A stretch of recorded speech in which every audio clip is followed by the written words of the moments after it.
It's my pleasure to welcome you to this, the third day of our honors presentations for spring 2021. We're so delighted that you were able to join us today to honor and celebrate the 9 presenters who have completed honors projects this spring, exceptional undertaking during exceptional times, and we're so delighted that you're able to join us today. Without further ado, I'm going to be introducing each introducer who will introduce the presenter. Our first introducer is John David Lopez. Hi, I'm here to introduce Katya Stambler. Thanks for hosting us. When Katya told me that she was going to write screenplays, I experienced a considerable amount of pleasure. I think any of you who know Katya will know that she approaches life very much from an intentional position of marrying her pleasures and her morality and her ethics. I think in her way of being, there's a sense of, with apologies to Matthew Arnold, of infusing light with sweetness and sweetness with light. And so the thought of her making art makes me quite happy. It feels to me like the landscape of media currently is devoid of intention from artists. That's intention that's meant to sort of uplift the human condition. It feels to me that what separates our artists in this moment from artists historically is that we've so little larger purpose in the art that we're making. So much is about personal aggrandizement. I think that Katya will approach the project of making art, of making literature, from the standpoint of doing what's natural to her as a human, which is to bring a deep-seated commitment to ethics and to personhood, to the art that she'll create. And I think what's important about that to me personally is knowing there'll be some things out in the world that aren't just there to draw attention, but are there to make us better. So Katya, make things as you've been doing. I'm really, really proud to be here to watch you display these things to us. And I think that I'd mention a few of your heroes, if it's okay, which is to say Oscar Wilde, I think, predicated his career very much on trying to develop an aestheticism and new hedonism, he winkingly called it, that was predicated on a knowledge that our pleasures and our virtues can be married to one another. It's not that his characters and that he didn't struggle to find their way. It's that they're always struggling because they're interested in becoming a better version of themselves. I have known you these many years to be that person, tenaciously devoted to becoming a better version of yourself in every incarnation of being. And I'm looking forward to seeing you do the same thing with your art. So without further ado, indeed, Katya, please tell us what you've written. Well, first, I want to say thank you for that really wonderful, special introduction. I've known JD since I was 15, maybe. And so he's seen many iterations of what I've become. This project has been so special to me, but I could not have done it without my friends and family, including my advisor, Colin, who cheered me on every step of the way and who has cheered me on since I forced myself into his class my sophomore year.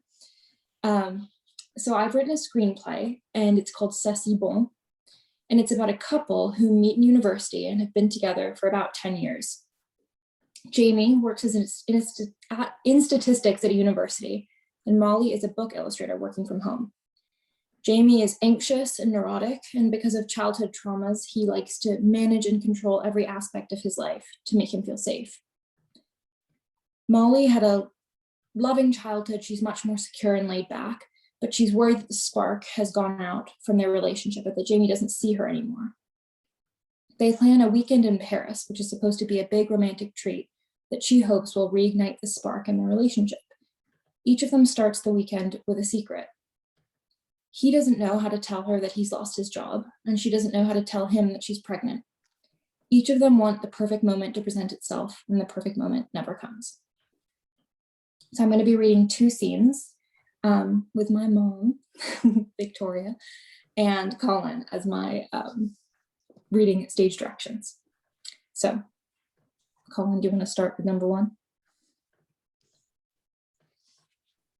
Oop, Colin, you're muted. Here I am. Exterior Paris streets day. Molly and Jamie walk along a Paris street. There are people riding bicycles, talking, and walking in and out of the patisseries carrying bread and cake boxes. What was on the itinerary for the afternoon? I had us down for the catacombs. Bones in a tunnel.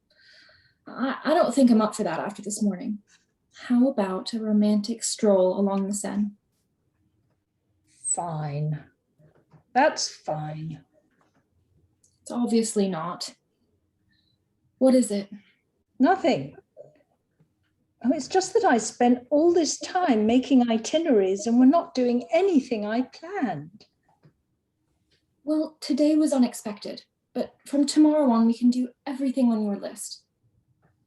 Oh, except I promised I would go to the Luxembourg Gardens with Louis tomorrow. And we have his mother's funeral on Monday because Mrs. Pearson is being buried with her. Jamie stops walking. What the fuck? I think we should head back to England. Oh no, don't. It just doesn't feel right. I don't want to leave. Everything is ruined. It's not ruined. Just because things didn't turn out exactly as we planned doesn't mean they won't be just as good or even better. Oh, a funeral is better than the Mona Lisa. Without plans, there is chaos. Actually, I want to go to the catacombs. You take the walk by the river. I'll see you back at the hotel. He turns to go. She stares at his back, upset. He turns around again. After today, if we stay, I don't want any more surprises. Interior catacombs day. Long, gloomy, claustrophobic tunnels lined with bones and skulls. The only light comes from dim orange lights hanging from the ceiling. Jamie stares at a bank of skulls. Exterior riverbank day.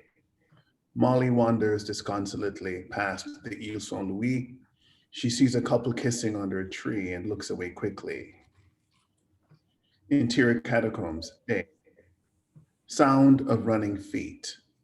Jamie careens down a tunnel of bones, hyperventilating, desperate to find the exit. He races around a corner only to find himself in another tunnel. The eyeless sockets of skulls stare at him. He groans and rushes away, gasping for breath.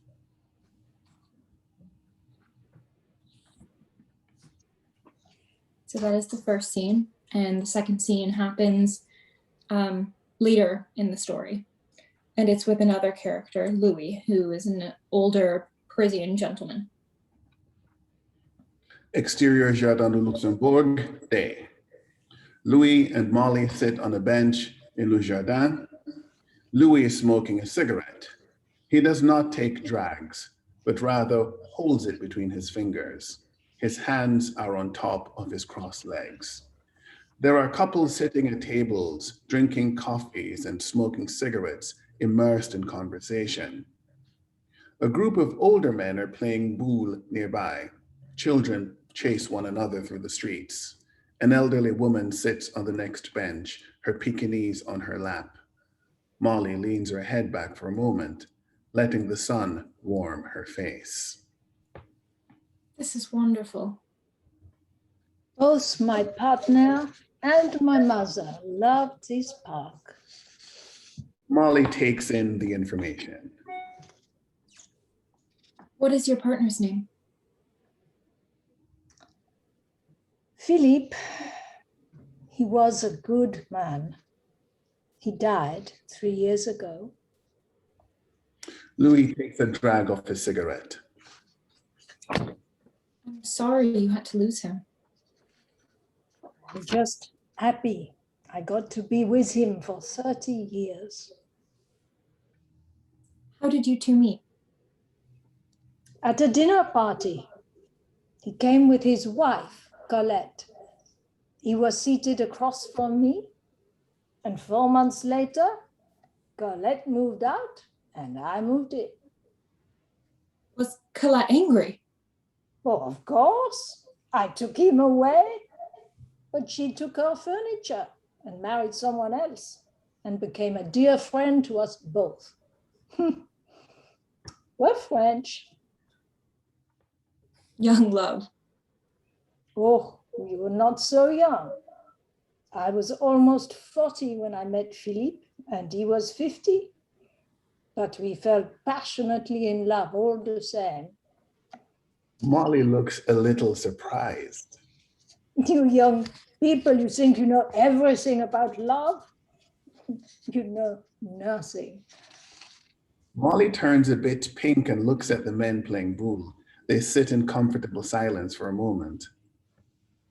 Now, how did you and Jamie meet? Molly smiles. We met at university. I really like this other boy, Oliver Rowling. He was the leader of an outdoor club, which went on weekend trips, hiking, fishing, stuff like that. Anyway, I decided to join in the hope of snagging Oliver, but he wasn't in the least bit interested. I found myself alone in a tent in the pouring rain. I was devastated. The next morning I met Jamie. Molly starts to laugh. He had a pair of binoculars for bird watching, and we shared an umbrella while he showed me nests, and I pretended to be interested. I knew I'd met the boy I was going to marry. And 10 years later, here we are. Louis smiles at Molly. Her face is still alight with happy memories. You know, Jamie wasn't always this uptight. He was always totally neurotic. But the past 4 years have been tough on him. His mom died when he was little, and he's been taking care of his dad, who has dementia. And the university where he works has been laying people off because they lost some funding. Molly suddenly starts to tear up. I need this trip to work. A holiday is not a machine. I'm pregnant. Jamie doesn't know. He said yesterday he didn't want any more surprises. Well, you will have to tell him, though, at some point. Molly looks at the men again. The thing is, I don't know if this will be good news or bad news. It takes Jamie a while to get used to new things. He likes to be in control. It makes him feel less anxious. But this is happy news, no? It is a great sorrow to me that I will not have children of my own. I'm just scared that we've lost the spark, and this weekend was supposed to get it back. The way things are going, it seems unlikely. Well, then you must try. You cannot wait for him to reach for you. You need to make the most of your appearance. Excuse me? You are a beautiful woman, but you have given up. Molly looks down at her outfit, a pair of baggy jeans, tennis shoes, a t-shirt, a cardigan. No, I haven't. Look around you. Look at the women, even the ones who are not so beautiful. They are chic. Jamie doesn't care about that. This is not for Jamie. This is for you. Do you know that you are beautiful? I don't think about it. Louis stands up. Come on. I am taking you shopping. What? No, I couldn't. I don't have time. Louis drops his cigarette and rubs his shoe over it, stamping it out. A woman who doesn't have time to shop has given up. And that is it. Those are my 2 scenes. Thank you everyone for listening. I so appreciate it. And thank you again to all who helped me on this journey. Wonderful, wonderful. Thank you so much, Katya. Our next introducer is Reverend Jermaine Pearson. Thank you. My name is Reverend Jermaine Pearson, and I serve as the Associate University Chaplain here at the university. About 4 years ago, a young man walked into my office needing a little bit of insight and guidance. He didn't know if he wanted to be a pre-med major, a doctor, or he didn't know if he wanted to be a dentist and do pre-dentistry. And so I asked him the same questions I always ask students when I see them. Who are you and what are you passionate about? And he tells me, I'm an artist and I love to write. Well, I tells him, well, until you figure out who you want to be or what route you want to go, why don't you pursue your passion? Thus, a literary arts concentrator was born. I am so glad to introduce RayJ Jackson Jr., also known as RayJ. Originally from Little Rock, Arkansas, this young brother has grown so much over the past 3 years here at Brown. His work incorporates themes of love, aspiration, longing, and self-reclamation. He is a tremendous writer and singer, and I'm so glad of the artist that he has become. I will now present to you none other than RayJ with his thesis presentation entitled, I'll Be Here. Thank you so much, Jermaine. Yeah, and I appreciate everyone who came out. Like, yeah, it means the world. So, I broke this down into 3 sections, and I'm gonna just read them basically in the order of how they are in my thesis chapbook. So, the first section is titled Aspiration, and I'm gonna start with a poem called Here. Here. What does it mean to fall in love with yourself? Does this mean lonely nights inside a diner that isn't necessarily dirty, but the corners of the bathroom collect webs, both spider and cob? And you'll never see the employees wear gloves, but you wouldn't say you've ever seen them restock the soap either, yet you'd still eat spilt food off the table. Empty bottles after empty bottles. No, falling in love will never be a bad thing. Falling in love with yourself will never be a bad thing. It will be 2 things. A way to show that your experiences, your life, your parents, your past loves have not fucked you over. Or a way to show that your experiences, your life, your parents, your past loves have fucked you up. But either will land you in the same spot. Here, sitting at a diner, wondering when you'll piss out the past however many bottles that somehow made you feel more than your past life ever did. Cool. Moving into the next one, and it's titled The Wrong Mailman. The Wrong Mailman. Does he intentionally squeeze my left shoulder to remind me that I'll never feel this close to anyone again? When he releases, I still feel him there. I still want to feel him there. I only worry about the mail nowadays because who gets excited when the mailman arrives with mail that never existed? Maybe it's the way the mailman grips the mail as if the sweat that streams down his palm will steal the envelopes, grasping so tightly until the mail has found its resting place through the rusted bronze slot of a wooden door safe. I guess I only worry about the mail nowadays, because when the mail exists, when the mailman safely places the items in their intended slots, I am reminded, no, he didn't write to you. And even if he did, you'll never be held like that again. Moving into this next one. It's a mantra kind of, so I'll be reading. It's usually, I think it would be best with multiple voices, but I have my one voice, so we'll be dealing with that. It's my mantra.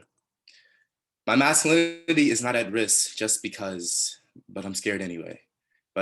You do not understand it, scared anyway, but I'm scared. My masculinity is not at risk just because anyway, but I'm scared anyway. You do not understand it, but I'm scared anyway, my masculinity is not at risk just because scared anyway, but I'm scared. You do not understand it anyway, but I'm scared anyway. My masculinity is not at risk just because, but I'm scared anyway, you do not understand it, scared anyway, but I'm scared. My masculinity is not at risk just because anyway, but I'm scared anyway. You do not understand it, but I'm scared anyway, my masculinity is not at risk just because scared anyway, but I'm scared. You do not understand it anyway, but I'm scared anyway.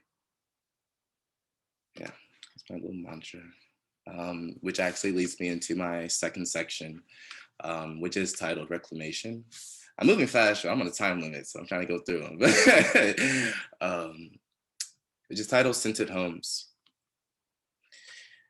Headscarves aren't passed down from my mother to me. My father handed me wave grease, double-sided brushes, and a do-rag. I remember searching for my parents in you. Something about the unacknowledgement of my own true self felt like a fully furnished home, scented of clean linen, Creole spicing, and fresh-cut lilacs. The home we will build should not exist comfortably through scents. The home we will build will exist with overworn and heavy washed scarves of melanated patterns collected through generations, and wave grease that is ready upon request, and comfortability that doesn't always smell like flowers and shrimp gumbo. A creation of comfortability that only takes one mattress regardless of the pee at the bottom. And of course you notice it because you've always been a princess. But no, you don't mind because you're happy with just feeling. And that one goes into a next one called The Contradictions of Parenting with Faith. It was the moment of my bare knees sharp on the cold tile floor of my dim cinder block coated dorm room, with my open palms clasped so tightly to one another, elbows dented into my mattress, eyes sealed shut, yet tears still fighting their way through the looseness of my lashes, sliding down my face as my lips cried out, "Oh God, how you have blessed and touched me." And shivers ran through my body as he responded, "Yes, yes, I am here. Always have been, always will be. You are mine. You are important. You are purposeful." Yes, it was this moment I knew this wasn't the same God you used to control me. And for this final part of this section, it's a pantoum, and the pantoum, for the quick context, it's a stanza. There's like multiple stanzas. There's an A, B, C, D in the lines. The B and D become A and C of the next stanza, and so on and so forth, until the end where the A and B become the C and D. There's repetition. We'll get it. Timber, a pantoum. Does it make a sound to be heard when the screen door creaks behind me? Does it cause the pain we can still feel when my mother reads "Another Black Boy Killed"? When the screen door creaks behind me, the room holds its breath. When my mother reads "Another Black Boy Killed," the world goes on to breathe again. The room holds its breath. The wilderness can be heard from the indoors, and then the world goes on to breathe again. What else can we do? The wilderness can be heard from the indoors, and then something dark falls in the forest, yet no one is around. What else can we do when a child of a Black mother loses their life? Something dark falls in the forest, yet no one is around. Does it make a sound to be heard when a child of a Black mother loses their life? Does it cause a pain we can still feel? That's Timber, which leads me into my final section. These are lost letters. They are actually inspired from this film called Happy Together from 1997, which is based on some partners who take a trip to Argentina. And I do believe they separate on the trip. It's Lai and Ho, those are the partners. And Chang is someone who got close to Lai after the separation of both parties. Dear Ho, it's been almost 5 weeks since we've arrived in Argentina. I remember our first day. The sun gleamed on your skin and the sweat stuck to the back of my loosely threaded handed-down polo. I'm not sure if I miss you, but I feel you through the crevices of my teeth. I often hope I'll bump into you, but I'm so sure you've got better places to be than running into me on a Thursday afternoon at some unswept bar that prides itself on hazy backrooms and open tabs. We've been together here, though briefly. We left because you didn't enjoy the crunch of dropped peanut shells under the soles of stumbling shoes. It's not that bad of a sound. Also, Chang is nice. He pushes me to feel, and I do feel. I feel for you mostly.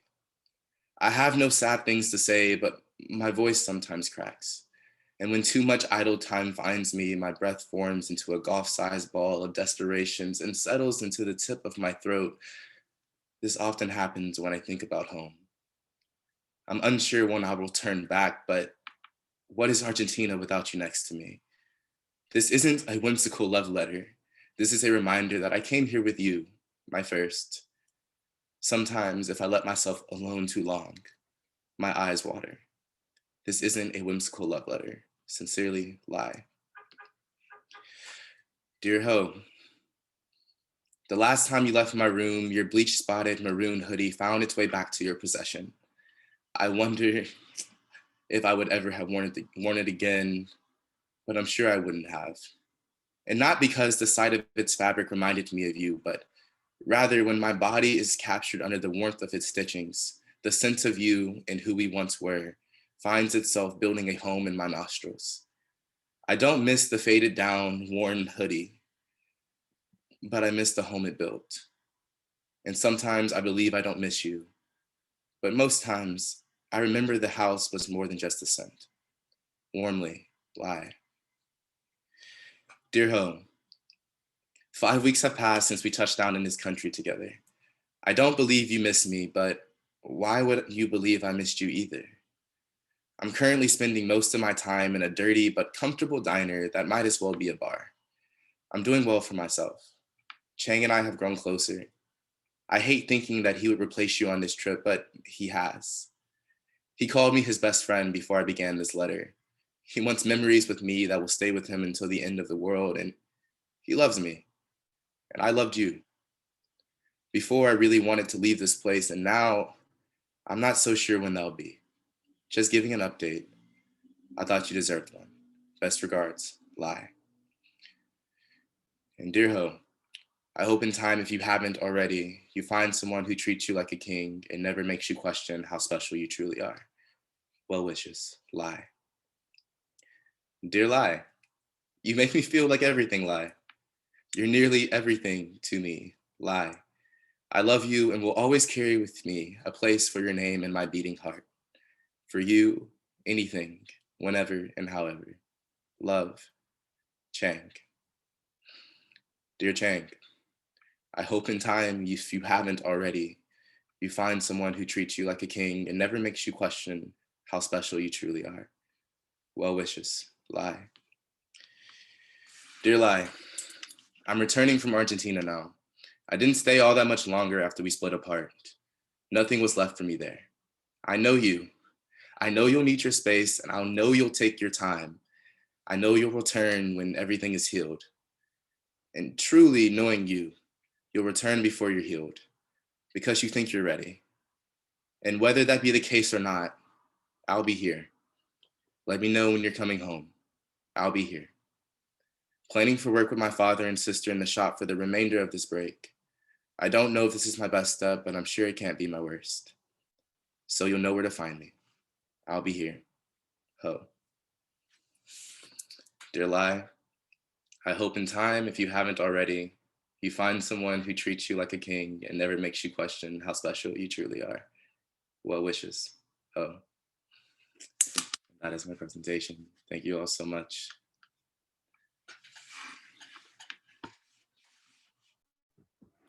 Thank you so much, RayJ. Our next introducer is Kasey Quicksill. Actually, Gail, I messaged you in the chat, but you probably didn't see it because it's going off for RayJ right now, as it should be. But can I actually go a little later because I'm having some technical difficulties? So could I go like not now? So we'll take about a 2 minute break because the next reader be a little surprise for the person. So we'll be on board in about 2 minutes, and we will figure out when to organize having you arrive. So we'll just stop for. Thank you so much, Alicia. Our next introducer is Jack Parker.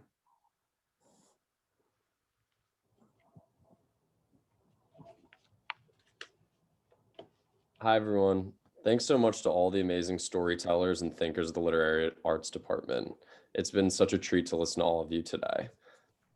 I have the distinct honor of introducing my best friend, my favorite storyteller, and also my sister, Grace Parker. It's hard to distill all that Grace is into a short introduction, but I'm going to do my best. Grace has always had a relationship with words, a real, genuine relationship that included all of the usual tests of a relationship. When Grace was little, she picked up the Harry Potter series. I mean, she literally picked up the books, held them in front of her face, and pretended to read them. She would look at you and say, "Can you be quiet? I'm reading here." This was the start of a relationship with words that, like many relationships, starts off with passion towards something maybe you don't quite understand yet. It was not long after Harry Potter that Grace moved to poetry. Her relationship with words turned honest and at times a little dark. This is when she moved from looking at words to reading them to using them as a tool to express herself. Grace then went from high school to college, and she maintained her love for poetry, but became infatuated with screenwriting. She had a copy of all the scripts for the cult classic Freaks and Geeks that was earmarked and underlined beyond belief. That copy of the screenplays is what I believe served as her motivation for why we're all here today. Grace has an ability to capture the nuances of life, and she builds worlds and characters that we can all feel, smell, and hear. She brings back to the front of our minds conversations had in passing and discussions about life's most challenging moments, capturing them in a way that is both interesting and elegant. Nothing ever gets past Grace, and I consider myself one of the lucky ones to have seen her relationship with words grow and evolve into what it is today. I know you all will enjoy this script as much as I have. Thanks. Thank you, Jack. A lot of people helped me get here in the small ways, but also the big ways. A big thank you to Colin, my advisor. You are an absolute genius, and I'm truly lucky to know you. And of course, thank you to my family for becoming actors for me today and for making these characters come to life. Aren't We the Lucky Ones is really a love letter to New York City. It's a story about how sometimes we meet strangers where we feel like we can share more of ourselves than we can with our husbands or wives or best friends, partly because we think we won't see them again. It's a story about loss and pain, the challenges of marriage, and the beautiful magic of a place like New York. We watch the lives of these two strangers who meet in a bodega eventually become more than strangers. We're going to read through the first scene, which will help set up the story, and then briefly explain what you all missed in the middle. From there, we will read through parts of the ending of the script. I hope you enjoy. Interior bodega, night. Anne, 48, an Upper East Side mother who's lived her whole life trying to not be an Upper East Side mother. She has brown hair that lies right below her shoulders, practical but not suburban. She's wearing loose jeans, a collared shirt, and a big cashmere sweater. She has bad vision, but her glasses usually sit on top of her head. She's wearing navy blue Converse, although she thinks they're too hip for her. Anne opens the door to the bodega. There are chimes. She passes by the man working at the counter, Julian, 62. Hey, Julian. He barely waves back. It's New York City after all. She passes by a man, James, 49, who is heading for the counter. James is wearing a long navy blue pea coat with shiny black work shoes. He looks like he belongs in a bookstore, dorky, but handsome. Anne walks to the back of the store and bends down to see what kind of cake mix they have. She grabs two off of the shelf and looks at them. She picks one and puts the other back on the shelf and grabs a can of icing. She heads to the checkout counter. She's standing behind James. James points to the third ticket. I'll take one of those. James reaches into his coat pocket to find some cash. There's a flashing sign that says the lottery is $2 million. Numbers? James turns to Anne. What should I pick? Anne looks behind her to make sure he meant to ask her. How many numbers? 8. All right, I'll pick 4 and you pick 4. 1992, 1992. 1999, 1999. He looks a little shocked by his own answer. A fine year for a vintage Cabernet. Thanks. Anytime. And thanks, Julian. Julian nods. There are chimes when he opens the door. Anne puts her cupcake mix and icing on the counter. Forgot about snack day tomorrow. The snack days, they always sneak up on you, huh? Anne picks out a pack of Skittles and starts to eat them. She looks at the lottery sign. $2 million flashes. Julian sees her looking at the tickets. You want one? She And eats, I've never done this before. she eats the Skittles. Luck of the draw. No Vegas days? Numbers. All right, well, that guy seemed to know what he's doing. 1992, 1999, 1992, 1999. He laughs and she finishes paying. She takes the brown paper bag from the counter. After this scene, Spencer, Anne's husband, gently mocks Anne for buying a ticket. He says the lottery preys on poor people. We find out that Anne and James from the bodega have both won $20,000 in the lottery. Anne doesn't tell Spencer she's won. She's keeping this moment for herself temporarily. James and Anne both try to find each other to say thank you. But of course, that's tough in a place like New York. But because it's New York, it's also the smallest town and the biggest city in the world. James is a doorman at a Park Avenue building where Spencer and Anne's son has his first piano lesson not too long after the lottery win. James and Spencer meet one late afternoon while he is picking up Johnny from his first lesson. As it always happens, they don't realize their connection through Anne, so they are just two strangers passing time in a lobby. James tells Spencer that he recently won money in the lottery and that he bought a lottery ticket in the memory of his son who has passed. Spencer goes home and jokingly tells Anne he has a new friend for her because he met a guy who actually won money in the lottery. He tells Anne the doorman's son died years ago. James and his husband always bought a lottery ticket on his son's birthday when he was alive. They felt like it was their luckiest day. After their son died, they had become some of the most unlucky people out there. This was the first year in 10 years he bought a ticket on his son's birthday. It seemed like 10 years was time to be lucky again. Anne realizes this is the guy she is looking for. This is where the script picks up. Exterior 772 Park Avenue, night. Anne is outside 772 Park Avenue. The sun is just set. James opens the door for her. She stays outside. James, He looks confused and startled. my husband was here earlier today, picking up my son from his piano lesson. Woman with the cake mix. Woman with the cake mix. I've been looking for you. I'm so sorry about your son. Anne's initial instinct is to give James a hug. James looks shocked as Anne is hugging him. He hugs her back. Thank you. And thank you. 1992? Oh, I will thank you too. What? You bought a ticket? Well, I got the sense this wasn't your first rodeo. But why 1992? You know, I'm not sure why I said that.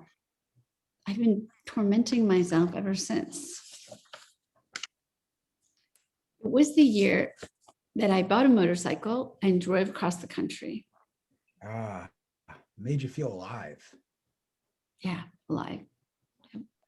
The thrill of it, doing something you aren't supposed to do, right? I feel like maybe other years should have popped into my head first. I had a job that I really loved. And then when I had my second child, I stopped working. I thought I'd, quit my job and write children's books while also being a mom. But, then life just got so busy with doctor's appointments and piano lessons and making dinner, so still no children's books. He looks at her with sympathy. She laughs and nods. There's a moment of quiet. So 1999, a fine year for vintage Cabernet. Actually, my son was born in 1999. What was your son's name? Ben. James reaches into his pocket and takes out a picture. He shows the picture to Anne. In the picture, Ben is pretending to fly a mini airplane. Oh, he's beautiful. Oh, thank you. Anne looks at the picture with a certain intensity. There is silence. Big airplane guy? Big airplane guy. Something about being in the sky. But I never really talk about it. Well, it's the thing in life that isn't supposed to happen, right? I mean, there are a lot of things that aren't supposed to happen, I guess, but your child dying before you, that's definitely top of the list. Yeah, there are probably some things in life that our brain chemically won't even let us think about. Losing a child is certainly one of them. To protect us, protect our sanity. I think about it like a car accident on the side of the highway. You can't help but step on the brakes a little and glance out the window. It's shocking, something you don't always see. And as you drive by, you think, thank God it's not me in that car. And then sometimes you're the one sitting on the side of the road watching the cars slow down and look in disbelief. And traffic isn't even from the accident. It's from the people slowing down and looking. Exactly. And then the most dangerous part, which has happened to me. You say, why me? We all play that game. It's human nature. Yeah, it's like when people say everything happens for a reason. Oh my God, that's bullshit. Excuse my French, but I mean, it is. And I actually thought winning the lottery would help. It does in weird ways, complicated ways. Makes me believe that maybe there's something bigger out there. But that's also bullshit. Excuse my French. Well, I mean, if anything, maybe it's a reminder that good things can still happen to you.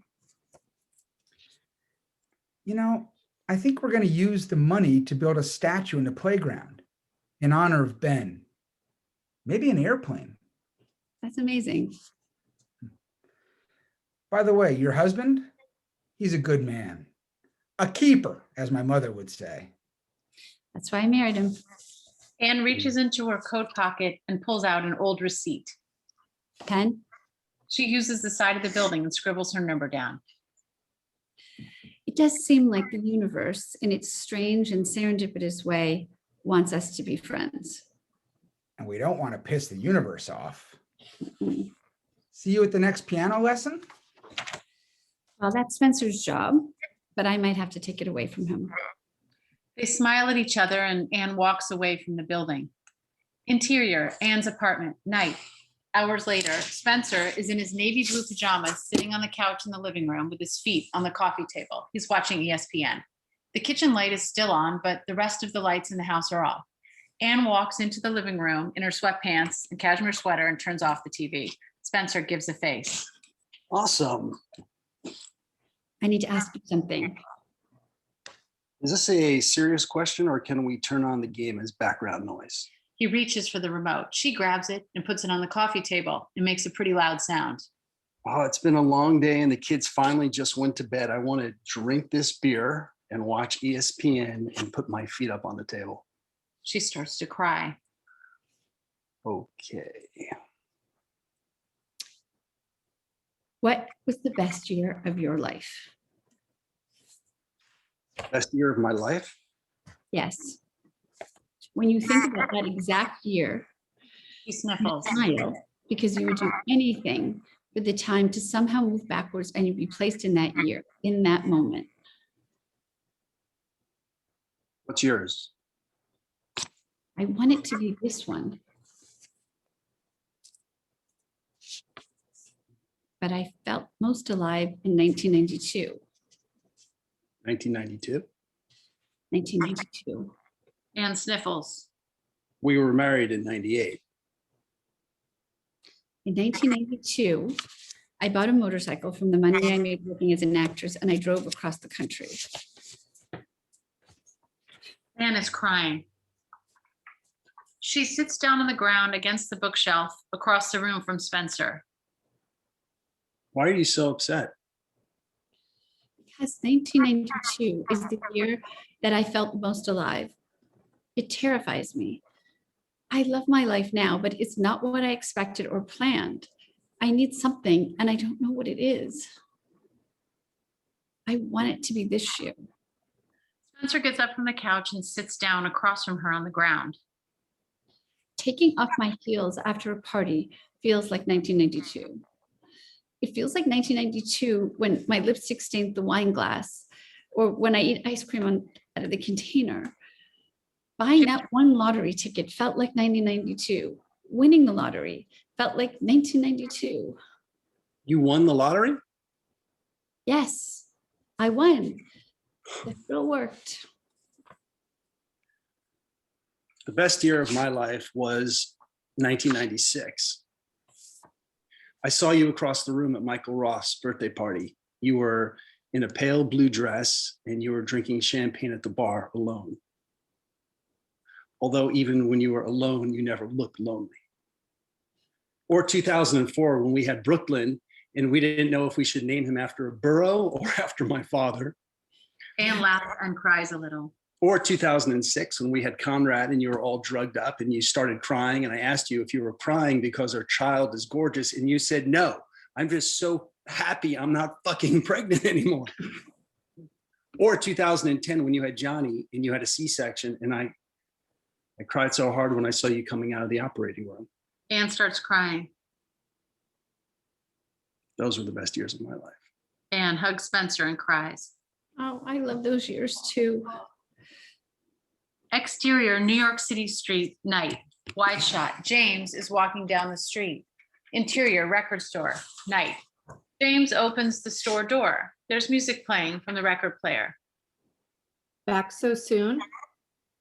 Yeah, finally got our record player working. Glad to hear it. James browses the records. He picks up Frank Sinatra, Fly Me to the Moon. Nice choice. Exterior, Anne's apartment building. Anne is walking down her street. She has her hands in her coat pocket. There's a bright blue Vespa sitting outside of her apartment building. The side of the Vespa says 1992. Anne goes up to the Vespa and there's a piece of paper hidden in the helmet. Let's make this our favorite year. Exterior, James's apartment, camera point of view through the living room window, night. James is putting the record in the record player. Fly Me to the Moon plays. Greg dances a little in the kitchen. There are 2 glasses of red wine on the dining room table. Exterior, Anne's apartment, camera point of view through the living room window, night. Anne walks through the front door with a helmet in her hands. She gives Spencer a hug. Spencer puts the helmet on her head. The end. Back to you, Grace. Thank you very much, Grace, and for all the actors for your performances. Our next introducer is Jacqueline Summers Quixil.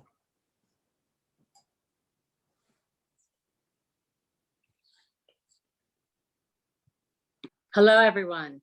I am honored and thrilled to have the privilege of introducing my daughter, Kasey, to all of you today. Kasey has always found herself immersed in a world of books.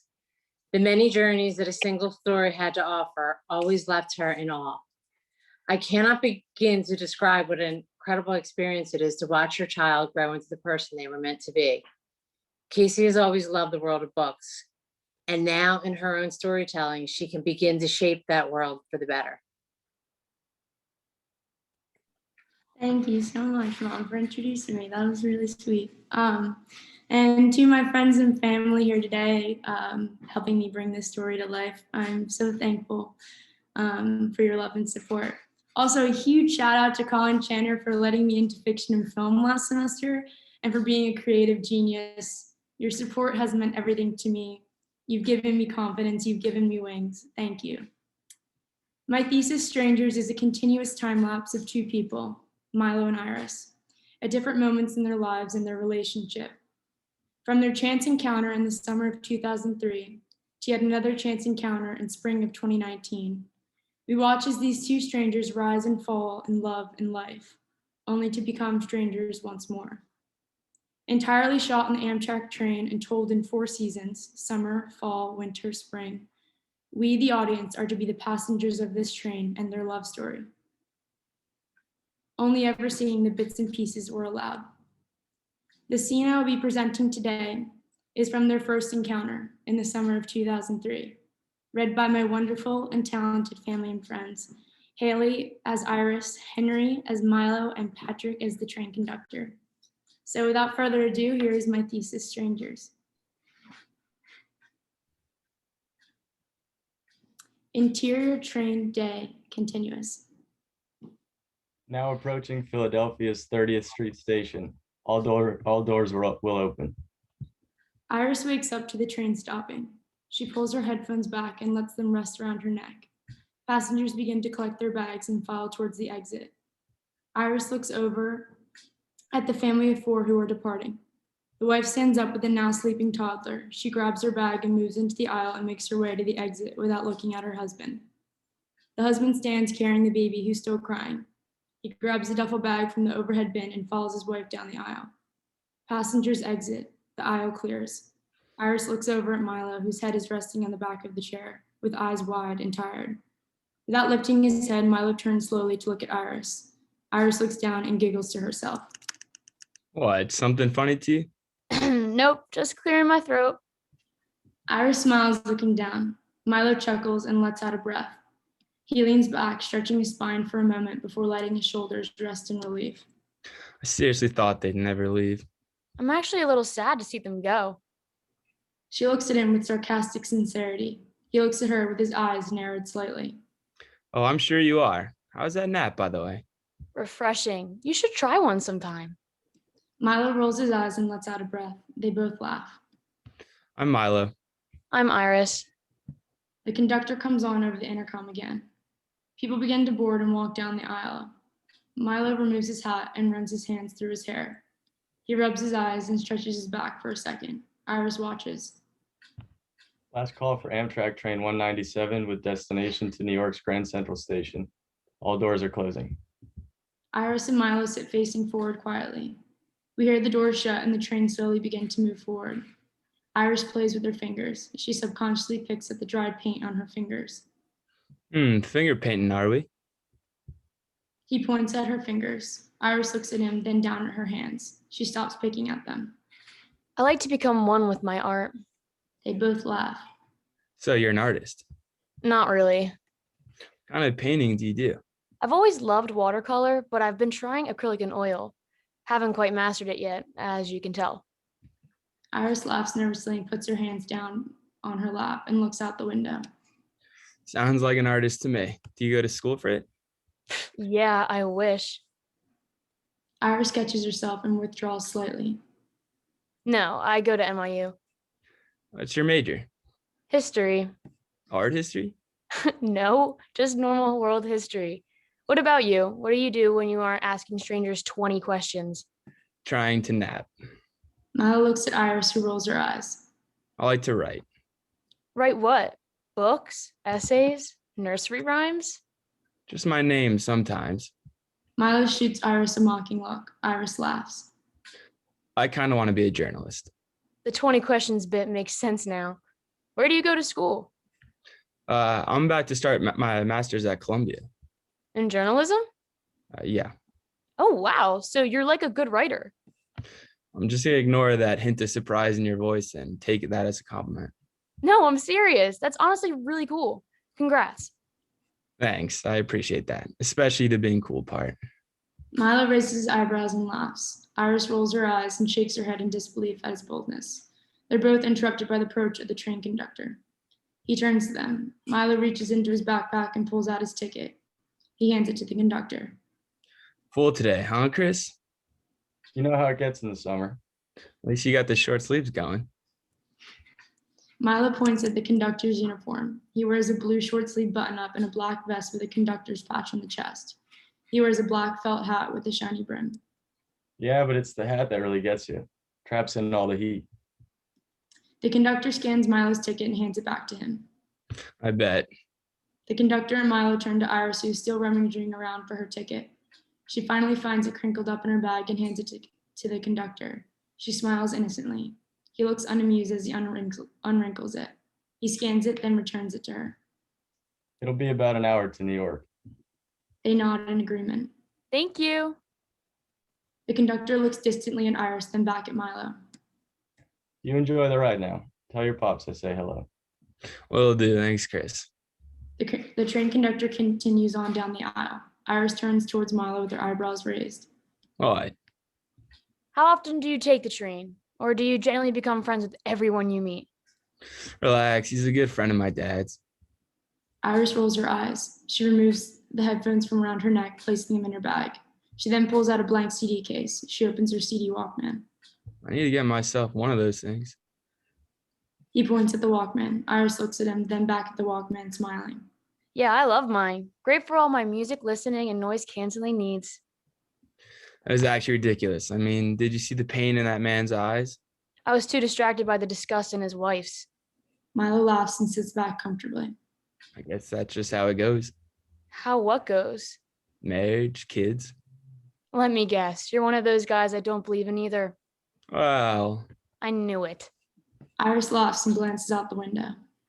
no, okay. No, it's not that I don't believe in them. I just don't necessarily trust them. Same diff. No, not same diff, very different diff. Milo hesitates for a second. Iris watches and muses as he tries to collect his thoughts. Okay, it's not that I don't trust it. I just don't think it's for everybody, myself included. He pauses and looks at Iris. She stares back at him with one eyebrow raised. She waits. He laughs and leans back in his chair. Okay, same diff. Iris raises her hands in an I told you so way. She leans back in her chair and laughs.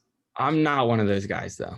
No, I'm not saying you are. It's okay. I don't really have a set stance on it either way. I was just trying to make you sweat a little. You're kind of evil. You're kind of an easy target. Your parents must have had a lot of fun raising you. My dad definitely did. What about your mom? I bet you gave her a real run for her money. That's a good bet. She left when I was 9. Iris laughs to herself. Milo looks at her serious and sullen. Jesus, I'm sorry. I didn't mean to. No, it's okay. You should seriously look into getting yourself a lottery ticket, though. Put that gambling gift to some use. Iris nudges Milo's arm and laughs. Milo, still embarrassed, laughs uncomfortably. Iris stands up to use the restroom. Milo moves out of her way. She leaves the frame.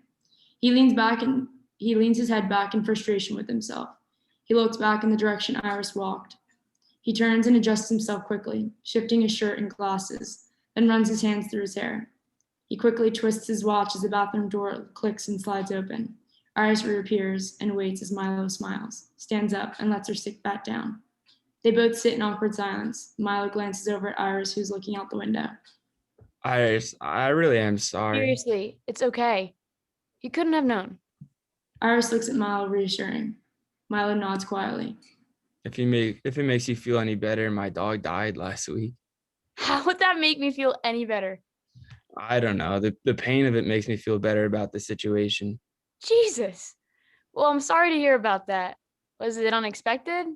No, it's okay. He was really old. I mean, if I'm being honest, I'm surprised he didn't kick the bucket sooner. Not to say it wasn't a tough goodbye. There's nothing worse than losing your best friend. Milo catches himself mid-sentence and stops. I'm gonna shut up. Milo laughs nervously and smiles at Iris, who looks at him in disbelief and amusement. Iris looks out the window, fighting a smile. Milo admiringly watches her for a second. Are you hungry? Iris turns her head back towards him. A little. Join me in the snack car? He stands up and reaches his hand out to hers in a curtsy style. Iris hesitates to take his hand. I'll buy you peanut M&Ms. How'd you know I like those? I place good bets. Iris looks up at him with eyebrows raised. She cocks her head to the side and crosses her arms, waiting. Saw the empty wrapper in your bag when you were looking for your ticket. You'll do great things as a journalist. Iris takes his hand and stands up. After you, milady. Milo follows Iris in the direction of the snack cart. Milo laughs as he watches her try to balance herself as she walks down the aisle of the jostling train. Every so often, she places her hand on the tops of people's chairs to steady herself. I wonder if you're as good as catching as you are walking. Huh? She stops and turns towards him. Just keep going. The camera pulls back to show the side angle of them walking down the aisle through the train cars. The piano theme plays over the scene. The windows in the background reveal a time lapse. Green summer trees blur together and are replaced with blurred scenes of orange and red. The seasons transition from summer to fall. We skip to 3 years in the future. Interior, train 197, snack car, 3 years later. Fall 2006. We enter the food car. It's quiet except for muffled conversations from a handful of people, sitting dispersed throughout the car. Iris sits alone at a table. She no longer has blue dyed tips. Her hair lays straight with bangs. She's wearing a green turtleneck with a black skirt, black stockings, and black boots. Iris is throwing peanut M&Ms in the air and trying to catch them in her mouth. The movement of the train makes it so that it hits her eye or her forehead every time. We hear a door slide open. Iris throws another M&M in the air. It hits her tooth and bounces off to the floor. She grabs her mouth in slight pain. We hear someone laugh. Iris looks up. Milo walks over to her and stands at the edge of the table looking down. He wears a maroon sweater with tan khakis. His hair is short. His face is clean shaven. He isn't wearing glasses anymore. You're gonna break a tooth. I almost had it. Iris goes to grab another M&M and picks through the bag until she pulls out a yellow one. She goes to throw it in the air and stops and looks at Milo. I'm getting really close. Watch this. Iris throws it in the air and opens her mouth wide. It hits her in the eye. She rubs her eye in pain. You'd think after 30 years you'd move past getting closer. Milo laughs. Iris stops rubbing her now watery eye and looks at him angry. Milo leans down and cups her face in his hand. He kisses her, then pulls back. She looks up at him with puppy eyes. She purses her lips, signaling to him to kiss her. He leans down and kisses her. He pulls back and sits down across the table. And that's where I will stop. So thank you. Thank you very much to Kasey and to Kasey's actors. Our next introducer is Julia Tetreault. Thank you, Professor Nelson. So I have the pleasure of introducing you all to Gabrielle, or better known as Gabby Bianco. Gabby and I actually met in our freshman year of high school 8 years ago. As I was first getting to know her, the thing that stuck out to me most was the genuine kindness that radiated from her. She filled every sentence, every gesture, every thought with it. She is not only remembered by my high school classmates as a brilliant student and talented writer, but also as the most pure-hearted person who had ever set foot in that building. So obviously, I was thrilled to hear that she was transferring to Brown, her dream school, in our sophomore year of college. Here at Brown, she has continued her legacy of kindness, giving back to the Providence community as a volunteer for Hope, providing us all with much-needed caffeine working at the Underground, as well as bringing laughter to her fellow students as an author and editor for The Rib. As a neuroscience concentrator myself, I have to admit that I don't know much about literary arts, but I do know that Gabby has a gift and a passion for writing. I previewed the piece that she will be reading for us today and was captivated by her creativity and the emotion she is able to express through her words. I hope her dreams continue to take her far and that they will allow her to use her talent in great ways. What I know for certain is that if karma is a real thing, Gabby only has the best in store for her. So I proudly present to you all one of my best friends, Gabby Bianco. Thank you, Julia, for such a wonderful introduction. Thank you all so much for being here today. It's so wonderful to get to hear everyone's work that they've been working on all semester. Everyone's so talented and creative. Just wanted to start off with a few quick thank yous. First to my parents and my family members tuning in for all of their unconditional love and support. To my friends tuning in, thank you for always listening to my stories and putting up with me venting for the past semester about all my writer's block. I very much appreciate it. And of course to the Lit Arts Department and my advisor, Lori Baker, for all insight and time. I am forever grateful, and this piece wouldn't have been made possible without all of your help. My piece that I'm going to be reading some excerpts from today is a collection of short stories. It is about a group of girls that work together in an ice cream shop and is inspired by my own experience, a summer job scooping ice cream. And I was really interested in the dynamics of the shop that I worked at. It was a shop that was staffed entirely by young women, young girls. So I was really interested in the dynamics and the politics of a space like that, and wanted to explore that in my thesis. So the girls in this story work at a fictional shop called Andy's. It's owned by a couple named Joe and Jill, and you can think of it kind of as your classic mom and pop homemade ice cream shop. Lots of nice pastel colors on a main street, surrounded by other, coffee shops and restaurants. And my piece is composed of two different types of narratives. I have about half of them are more traditional narratives, each of which focuses on a girl that works in the shop, and the other half are pieces that are composed of dialogue to kind of simulate the experience of being in the shop and with the girls behind the counter. So without further ado, I'm going to start with my first piece, which is one of the more traditional narratives, and it's called Night. Where'd it go? Here it is. Marina hated working closing shifts, especially on Saturdays. On weekends, the shop closed at 10, but the girls working didn't finish cleaning up until 11, sometimes even later. Marina was 15 and a half and wouldn't be able to drive for another year, so her mom or dad would always pick her up from work. When she worked closing shifts, her mom would show up at 10 and sit in the parking lot until she came out. Marina didn't need a reason to feel like a baby. She was the youngest girl in the shop, and everyone else working the Saturday shift had a car. She could always hear their keys jingling as they rifled through their purses and swung their lanyards.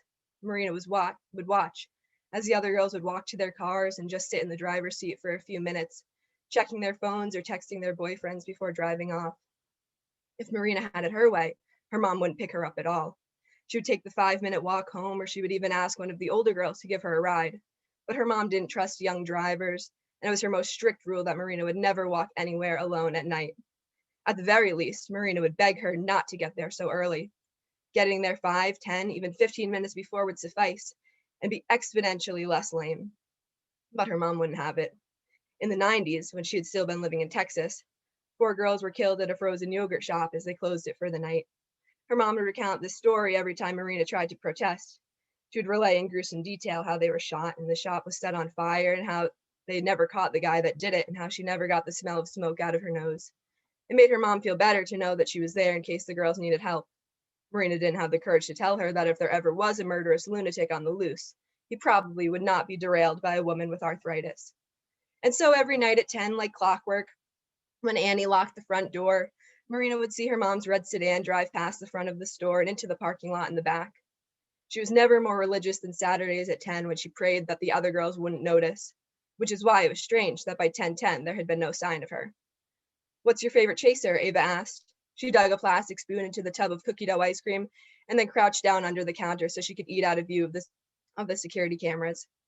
Marina had no idea what a chaser was. She would have to guess. I usually like vodka." "You use vodka as a chaser?" The bite in Ava's voice told her that she had guessed wrong. "Hey, just because you're a lightweight doesn't mean that Marina is." Annie jumped in to save her. Marina tried to thank her telepathically. "I'm actually not a lightweight at all.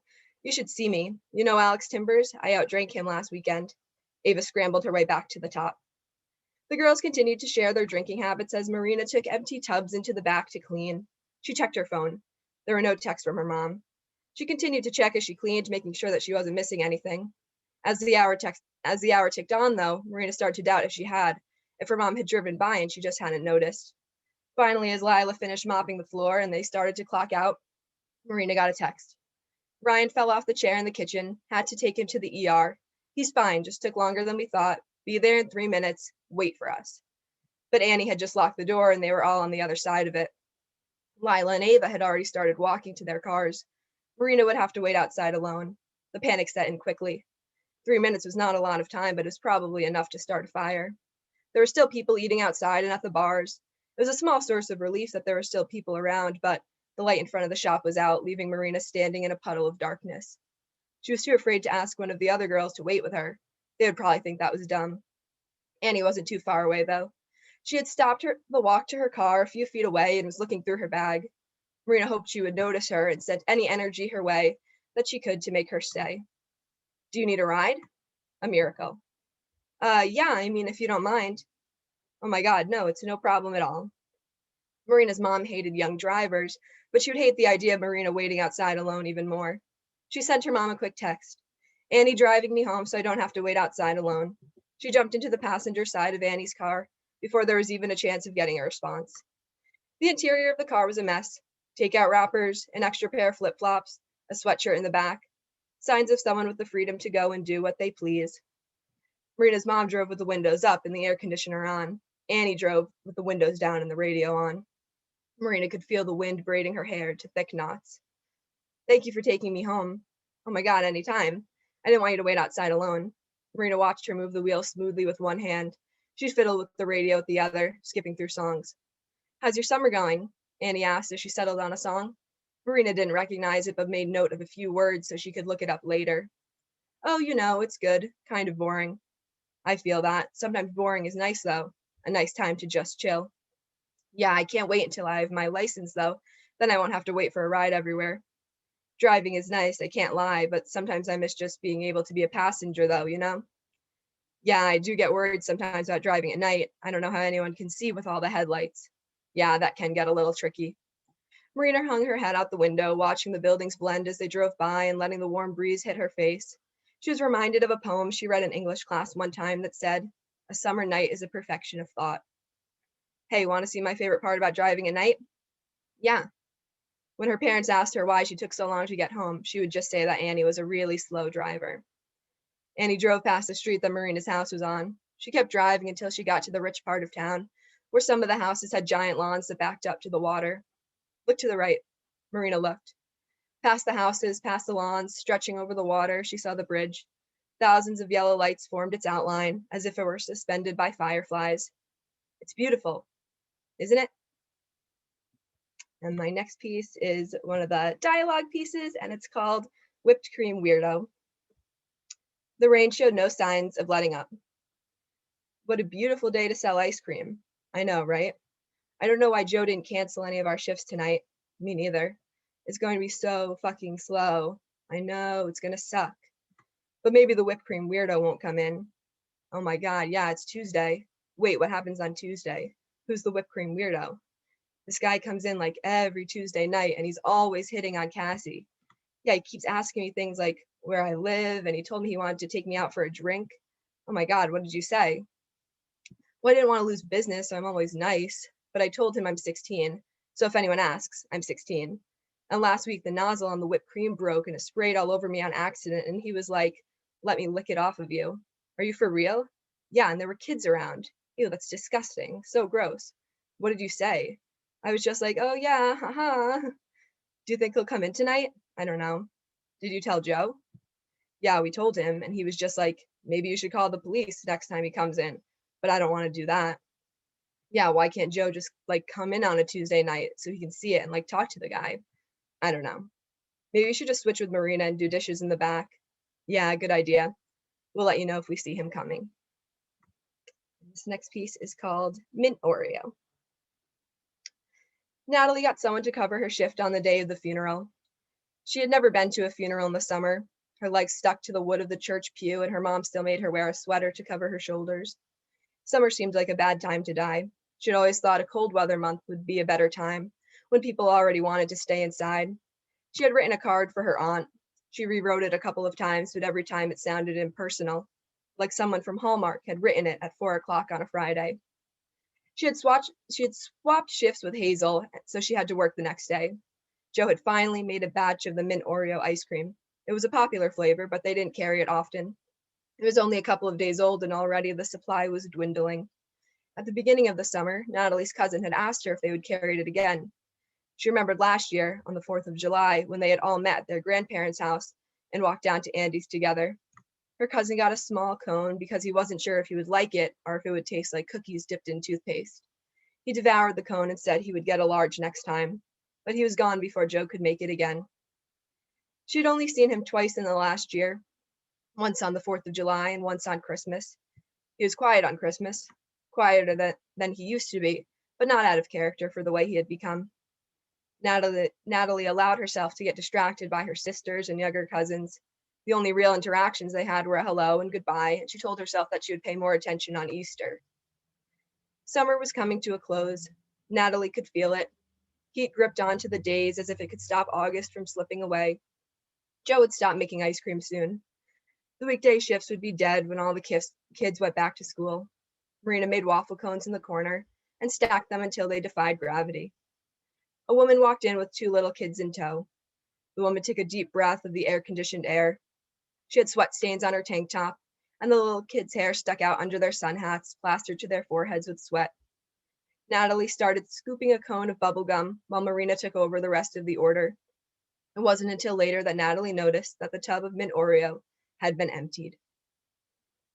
And this last piece is a fun little another dialogue piece, and it's called Hike. I really hope we don't go hiking. Why? I just don't want to. There's going to be so many mosquitoes, and I have my period, and I just really don't feel like it. Then why didn't you tell him that? I don't know. You could probably still catch him. He probably isn't too far away yet. No, it's fine. I don't want to make a big deal about it. And I think he knows I would rather just go to lunch and hang out. How would he know that? Well, we talked about it yesterday and he was like, oh, I know this great trail we could hike on. And I was like, yeah, or we could go to Filippelli's and eat by the water. Yeah, he's never going to get that. No way. If he hears I don't care, then he's going to do what he wants to do. Yeah, but he probably knows I don't want to go hiking because I brought up something else. Or how about this? You tell him that you want to go out for lunch. Yeah, but I don't want him to think that we don't like the same things. Do you have like hiking boots? No. You can borrow mine. I'm an 8. Thanks so much, but I might not even need them. You will absolutely need them. That's it. Thank you. Thank you very much, Gabrielle. Our next introducer is Laura Kalela. Hi, everybody. Okay, creating one's first short film, making it about 35 minutes in length with a deadline in 3 months during a pandemic is not something I would normally recommend to anyone. But the potential filmmaker was Kitri Sundaram, and I had already worked with her in screenwriting for 3 semesters. And during that time, she repeatedly blew me away with how skillful, creative, versatile, and seemingly effortlessly capable she was. So I was very curious. How would she manage to pull this one off? The answer, fantastically well, and no surprise. She hit the ground running, quickly chose a topic for a documentary, and then dove into research and production. The result of her intensive filmmaking process is her thesis, Oma and Amu, a portrait of her remarkable grandmothers. Both grandmothers disregarded limits others placed on them, persevered through sexism and, in her Amu's case, racism, and thrived in their professions. Kitri interweaves telling details and entertaining stories from both women's lives and deftly uses photos, home movies, and archival footage to help depict their worlds. Not only did I get to see how Kitri would knock her first film out of the park under very challenging circumstances, but the film itself also provides great insight into why and how she got to be such a powerhouse with these 2 women in her lives and in her DNA. Congratulations, Kitri. It has been such a pleasure working with you, and I can't wait to see your future creative work. Thank you. Thank you so much, Laura, for that introduction, and of course, for your incredible guidance and for teaching me so much about filmmaking and about screenwriting throughout not just this semester, but the past 4 years. So I'm going to present a few clips from my thesis film, which is, as Laura said, a 35-minute documentary about my grandmothers, whom I call Oma and Amu. And these are just a few moments from the film that I wanted to share, but they're of course a bit out of context. So I would be happy to share the link to the full film with anyone who's interested, because there are so many incredible parts of my grandmother's stories to share. So I will share my screen.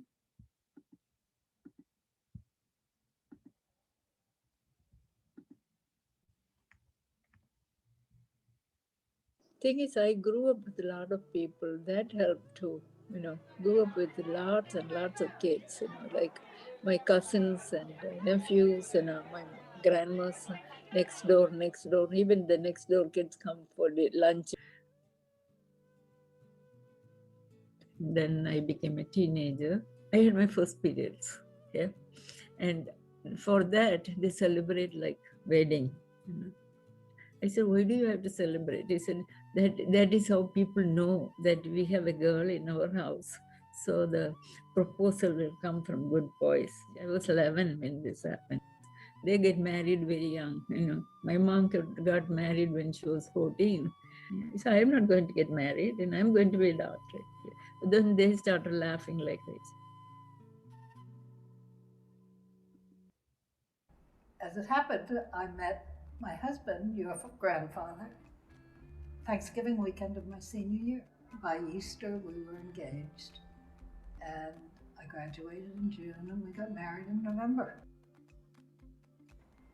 Your mother was born about a year later. We had 3 more children very quickly. They were the most beautiful children. They were healthy and fun.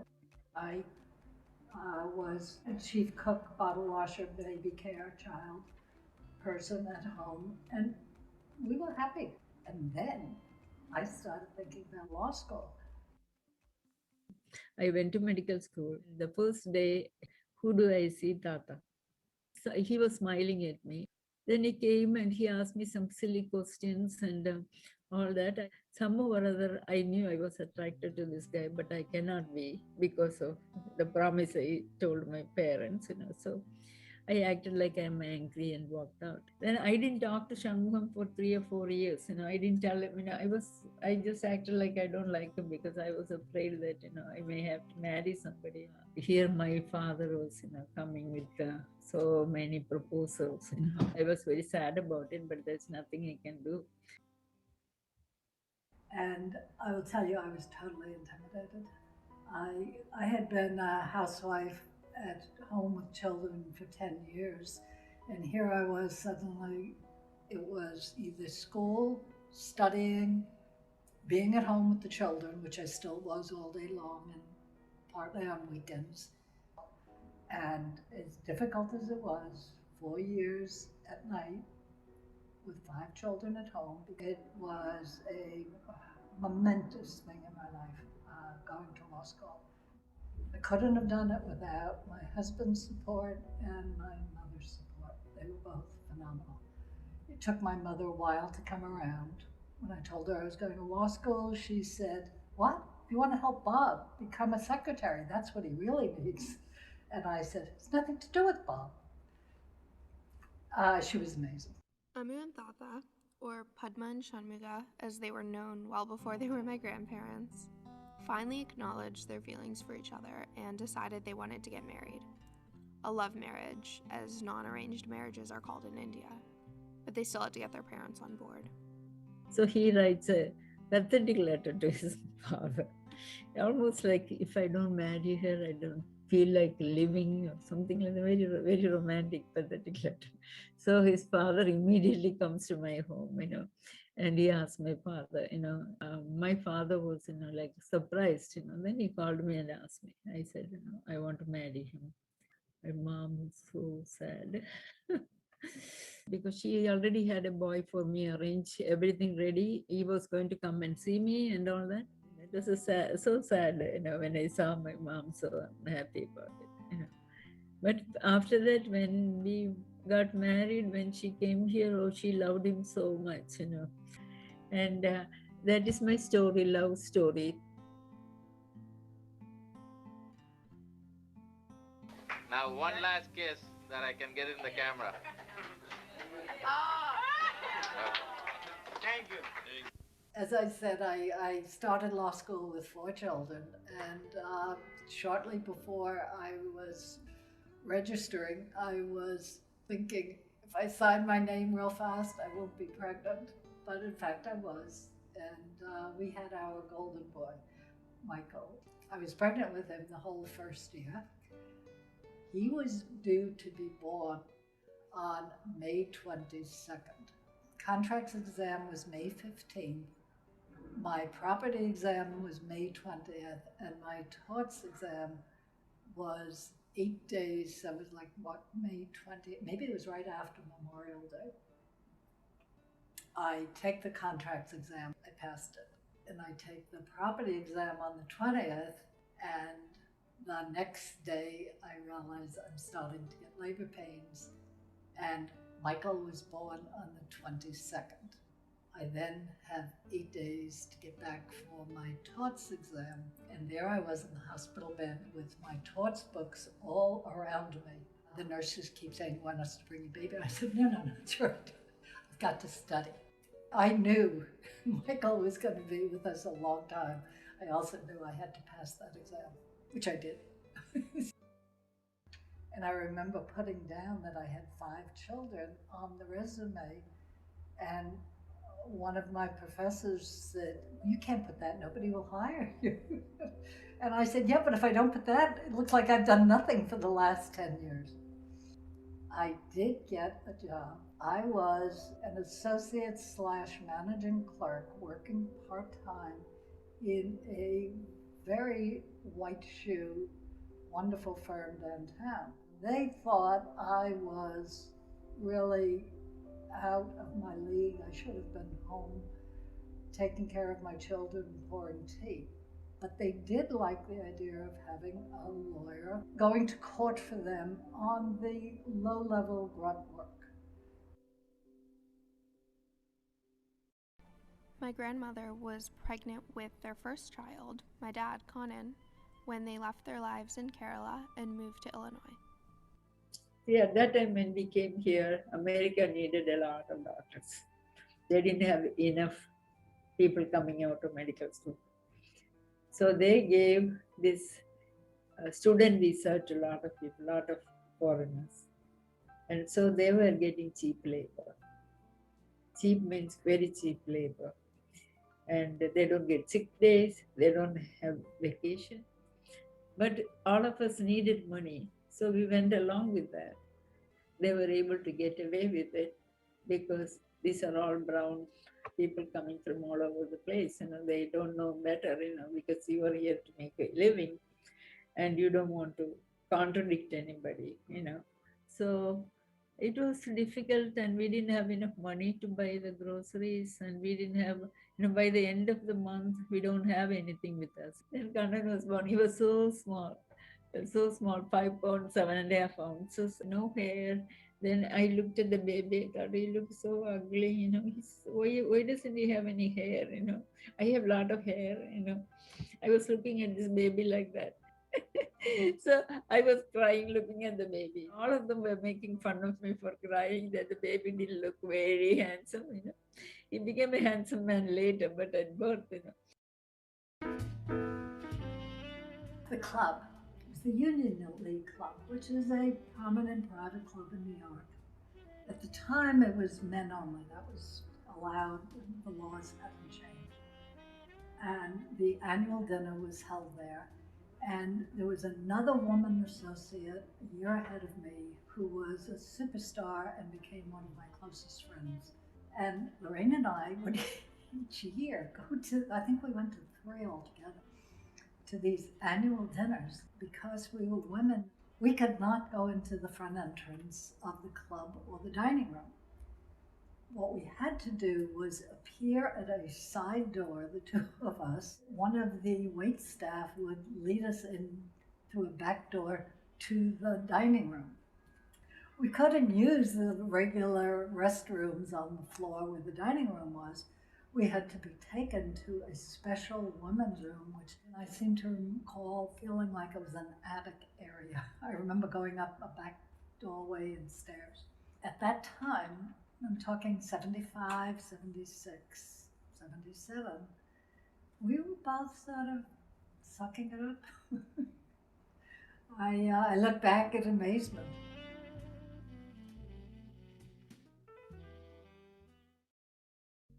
I enjoyed my work, and especially my kids, the kids who are disabled, that was a challenge for me.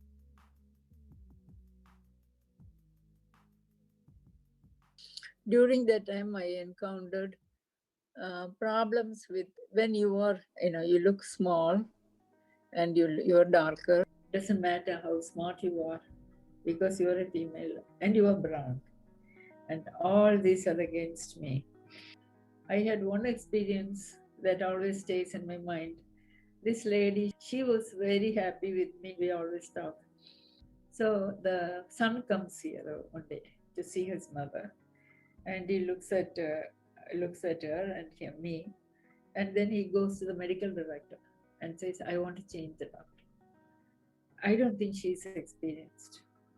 So he said, you know what? She has 20 years of experience as a physician. And he said, no, I would rather have somebody. So he said, somebody means what? Does it have to be a male? Then he said, no, I want somebody who looks like me.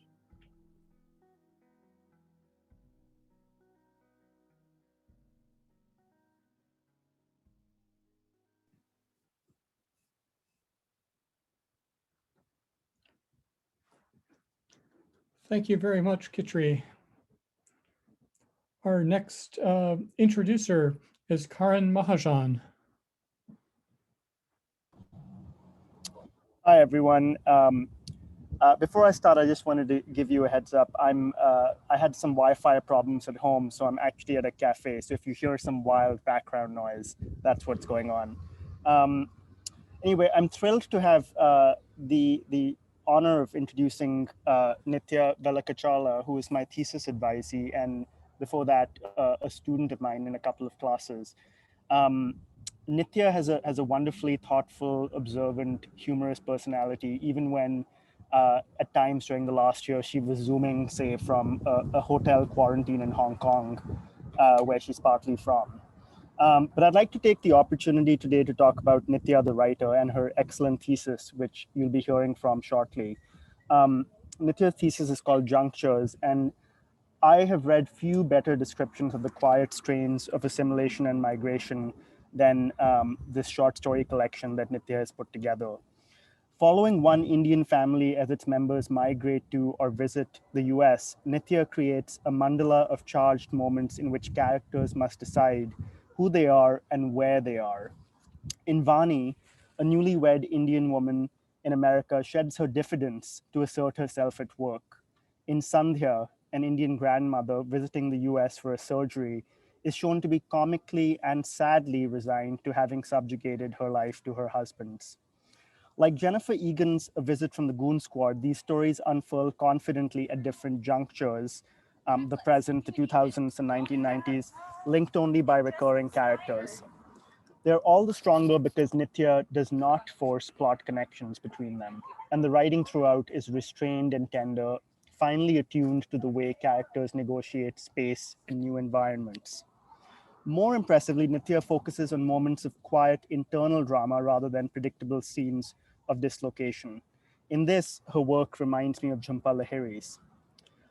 Nitya worked very hard at deepening scenes and improving sentences in her thesis, and is a writer with a serious career ahead of her, a writer who can effortlessly enter the perspectives of characters of various ages on different continents.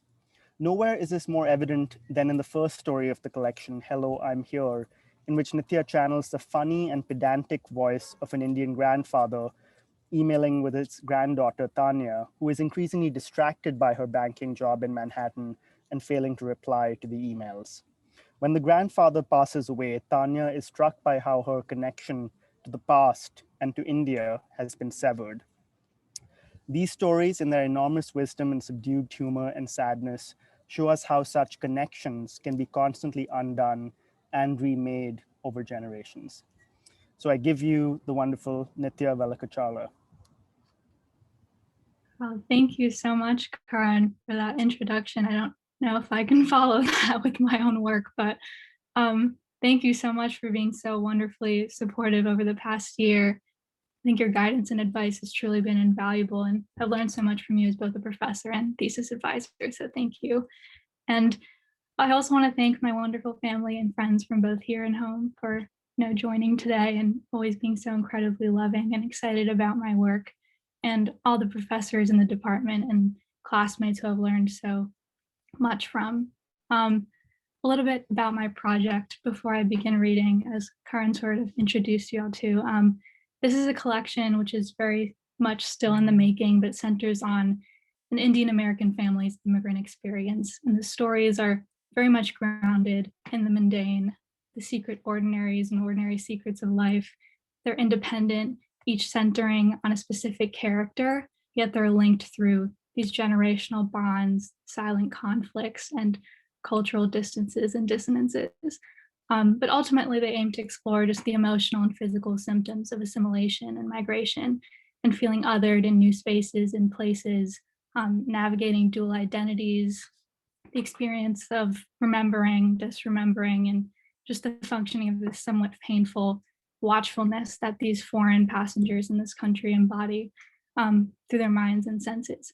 So while this collection is very much fictional, a lot of it was inspired by stories and small instances that my parents and grandparents shared with me, and asking about them and hearing about them has been truly one of the greatest joys of this project. So with that, I will begin with an excerpt actually from a story called Vani, which is named after, I guess, one of the characters who is a mother, a wife, a daughter-in-law, and someone who finds agency through small acts of bravery. And yeah, I hope you enjoy.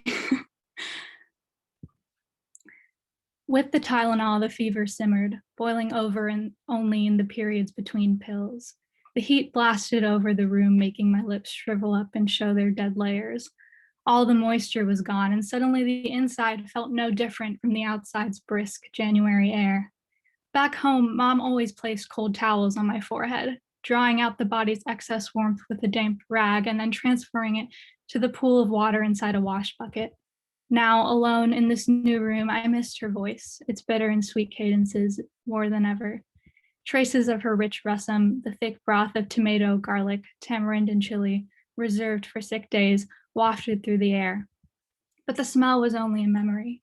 My mind naturally flicked through an endless stream of to-do items. Load the dishwasher, call the plumber, wash bed sheets, learn to use Fahrenheit. This only caused my splitting headache to extend its reach across my head. This is how it is, I told myself, while burrowed in an old mattress that lay bedroom. Sorry, I don't know where I cut out there. I wish so badly to be sprawled on the floor at Dad's feet, tending to a book in the summer warmth and at ease in the silence. Just to feel him around was enough. When Pallav unlocked the door to the first home we would ever share, I did my best to contain my laughter. In the living area sat a small television set surrounded by 2 beanbags and a floor cushion. He ran ahead and shook them as if to wake them from hibernation, then patted them to redistribute their curves. The walls were slightly less than white, and the floors were carpeted with a layer of thick wool that carried the crumbs of generations of tenants. As Pallav lugged the suitcases in from the hallway, I slipped over to the bedroom and saw a caped mattress resting directly on the floor. A hand appeared on my shoulder and squeezed it lovingly. I wanted to wait for you. We can choose a real one together. Through the window, I saw the sun sitting purposelessly above a cushion of clouds, perfectly round as an egg yolk. The stupid thing was no match for the cold winter that filtered through the floors and walls. This couldn't be the same sun that scorched our lands at home. The mattress was a pool in which I sunk deep, and while submerged, sleep came and went, as did time. When I checked next, the clock read 7:30, and my stomach moaned. Pallav still wasn't home. With what strength I could muster, I lugged myself off of the mattress and out into the living area. The kitchen nook was stacked with the morning's dishes. I shuffled over and opened the fridge. Condiments from home and here stared back, but nothing of substance appeared. In the drawer of the bottom shelf sat articles of produce, carrots, squash, green chilies, coriander, tomatoes, loose items that together might have fashioned a hot meal, but without instructions, I was lost. Out of options, I decided to attempt a rusum, but only with Mom's help. I walked to the living area and dragged a beanbag chair over to the corner of the room where the landline sat directly on the musky carpeting. I sat down and was enveloped by the beans that tenderly molded to my body, yet also threatened to never let me up. Calculating the time difference in my mind, I placed the stopwatch that lay next to the phone on my lap, prepared to count the expensive minutes, and dialed Mom's number on the landline. After each ring, I heard a silence that I believed was hers, the brief pause she always held before speaking. I never knew if this was planted for effect or to allow her to get her thoughts in order. Perhaps it was both. The rings continued. I clicked the phone off, set it down beside the beanbag, and let my head rest on the beans. The hunger had dissipated, so sleep came quickly. I dreamed I was sprawled on the cool tiled floor of the sitting room, sketching something ambiguous and listening to the horns from the street outside. Dad sat to my left reading a paper, Mom to my right stitching a tight blouse. The fan cut slices of air that fell over each of us in turn. Mom held out the completed blouse. I tugged at the thread that dangled from its bottom. The thread, though, had no end. I pulled and pulled while my body itself was pulled farther and farther from hers, but she became a dot in the distance. The thread, once tightly suspended in the air between us, fell to the ground, void of life. Then the locked door clicked open, and I jolted awake. Everything in my life felt borrowed for a while. The winter wear, the pots and pans, the toothpaste, the scraps of American slang, all of it was his. I wondered if he minded sharing, or if he could have continued to live on in this apartment, this town, this country, alone and equally content. Each morning, I heated the coffee over a flame and prepared breakfast while he showered. We sat together, and I was thankful for these moments of togetherness that reminded me of home. Perhaps more importantly, these moments drowned out the daily nothingness that ate at my brain. After wishing Pallav off, I cleaned up the kitchen and showered in the damp stall under streams of falling water. The unused droplets flowed through the drain and wasted away. At home, with a bucket and a mug, I could measure only as much as needed, account for each drop I used. Here, the abundance, the carelessness unsettled my stomach. The steam drew a haze over each surface, and I painted figures in the condensation of glass, but quickly wiped them away as not to seem entirely purposeless. Bending over the sink, I brushed my teeth with his toothpaste. Tears rolled down the mirror. And even after unpacking, I saw luggage in my reflection. Pallav worked long days, but at night we would always retire to the beanbags with plates of food and eat with our hands. I cooked Mondays and Thursdays, freezing the meals and then unpacking them and heating them in puddles of ghee before Pallav would come home. Each time the door clicked open, something inside of me jerked alert. My brain knew it was him and that he was mine, yet my bones acted as though we were new. After slipping off his shoes, he would set down his backpack, kiss me hello, and narrate a vivid tale about an interaction at work.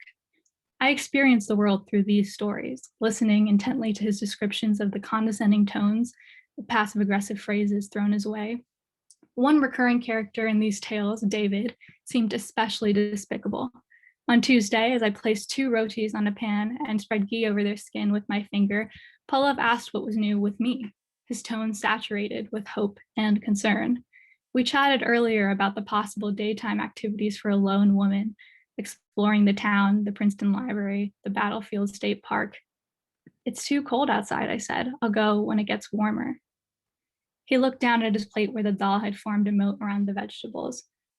It was cold outside, but really what weighed on my mind was the thought of visiting these places alone. I wouldn't know what to wear, what to say, where to stand. I pinched the rotis between my thumb and pointer and carried them over to his plate. They flopped down loudly. I watched as Pallav pursed his lips, likely suppressing a question that might have struck a nerve.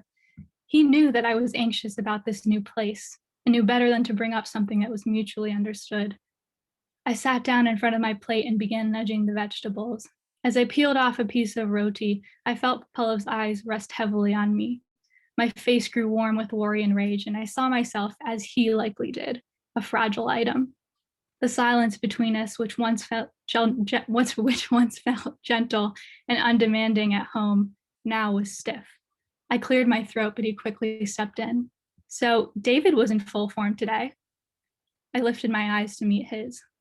Now what did he do? We were all discussing music, and somehow Fleetwood Mac came up, he said. I nodded, thinking of the stacks of cassettes that he had collected and organized in his bedroom at home. The man was in complete shock after I told him they were one of my favorite groups. The stupid fellow acted as if I had stolen something from him. I giggled as I chewed. What did he say? Pallav stood up, widened his stance, puffed his chest, and began the reenactment. How the hell do you know Fleetwood Mac? He howled in an American accent. I laughed fully for the first time in weeks, holding my gut with my clean hand. I'll stop there. But thank you all for listening. Thank you very much, Nitya. Our next introducer is Kasey Quicksill. Hi, everyone. I'm extremely honored and excited to introduce this next presenter, who was, in fact, the first official friend I made here at Brown. We bonded over our shared goal of marrying John Mulaney and one day writing something amazing. After 4 years, I am happy to report the achievement of one of these goals. You guys can guess. Your creativity, wit, attention to detail, and ability to write what is real is not only a testament to the thoughtful, incredible artist you are, but also the person and friend you are. To the most driven writer I know, I am so proud of the creative genius you continuously prove yourself to be. So without further ado, I introduce you to the very talented Alexis King. Thanks, Case. That was so sweet. I'm gonna cry. So like Kitri, I also made a film. I wrote and directed a short film Yeah, so I'm going to share my screen. I just want to say thank you to all my friends who are here and to my wonderful advisor, Andrew Colarusso. It was a wonderful semester working on this, and I'm super excited that I finally have a film. So yeah, I'll share my screen.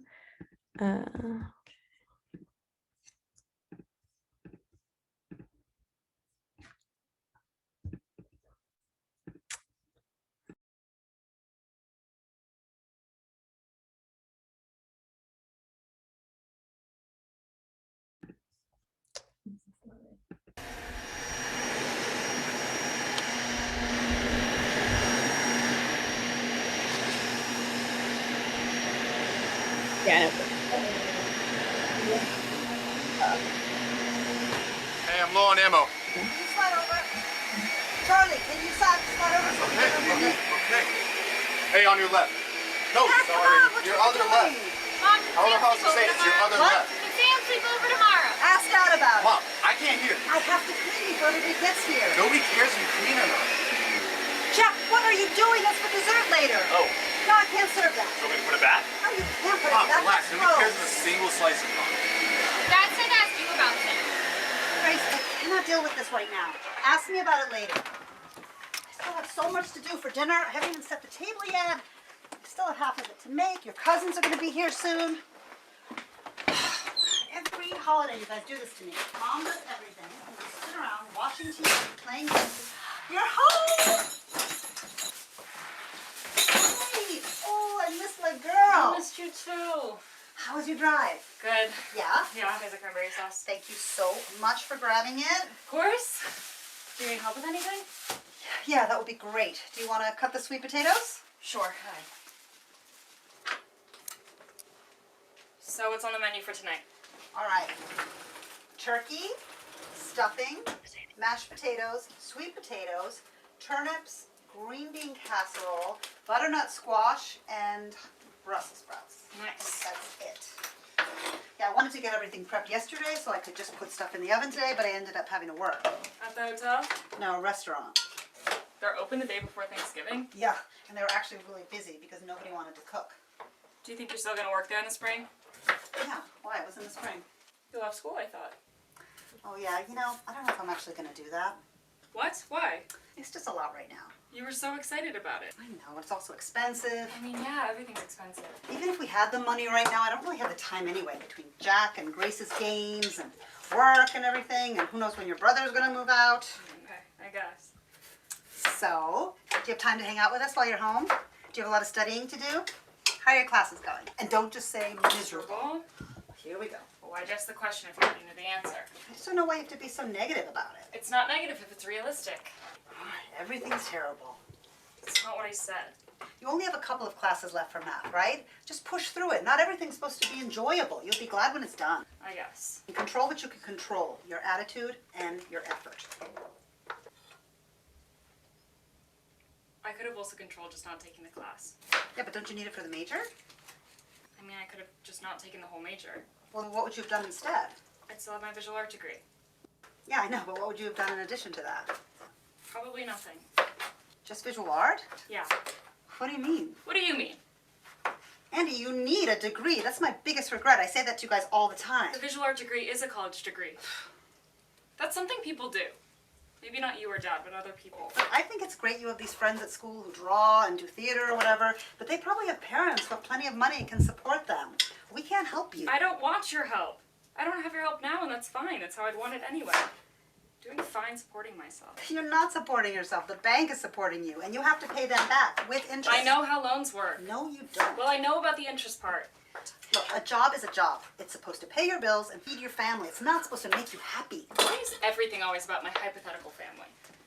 What if I'm infertile or something? You will have a family at some point. Not if I'm infertile. You're not infertile. I could be. Laura's sister was born without a uterus. If you didn't have a uterus, you wouldn't get your period. I know I have a uterus. I'm just saying there's other ways to be infertile. Well, odds are you're not. Yeah, unfortunately. Well, why would you say something like that? Because you're constantly stressed. Yeah, I'm stressed because we can never manage to pull ourselves out of debt. That's exactly why I want you to be able to get a job. I don't want this for you. I don't want you to have to be a 50-year-old waitress. Well, if I'm a 50-year-old waitress, at least it'll be because I failed at what I wanted to do, not because I never tried. How much was this? I'll give you the cash. Fine, it was literally $3. Yeah, but you don't even eat it. Plus you have rent and all of that. You don't need it either. Just take it. Mom, I'm not taking $3 from you. It's fine. Did you buy this? Oh yeah. Why would you do that? You might as well light your money on fire. I don't know, I just wanted to. So how long have you been doing that? I don't do it, I just did it this one time. Are you seriously mad at me for buying a $1 lottery ticket? I'm not mad, I just don't know why you'd throw your money away. It was $1. Yeah, you know, no one wins. That's how they stay in business. Somebody wins. Well, then they go bankrupt because they don't know how to manage the money. And I didn't think I was going to win, I just wanted to do it for fun. Oh, so it's fun to throw your money away. Some people do meth. They literally snort meth or inject it or however you do it. I don't even know how you would do meth. If I wanted to do meth, I would have to Google Could it. you just focus on the potatoes, please? At this rate, we're not going to eat until tomorrow. It would go faster if somebody else would help. Well, nobody else knows how. It would just take longer for me to have to explain everything. I'm 47 and my adult husband and teenage kids don't know how to do the potatoes. I'll kill myself. Oh, so now you want to get married. I thought you thought marriage was a prison ever since you took that sociology class. No, I think kids are a prison, and I always thought that. I just happened to be taking the class when I said it. Well, I'm sorry I've been such a horrible mother. I've made you hate the idea of family. Oh my God, when did I say you were a horrible mother? Well, you can't even be bothered to spend your whole break with us. That's what this is about?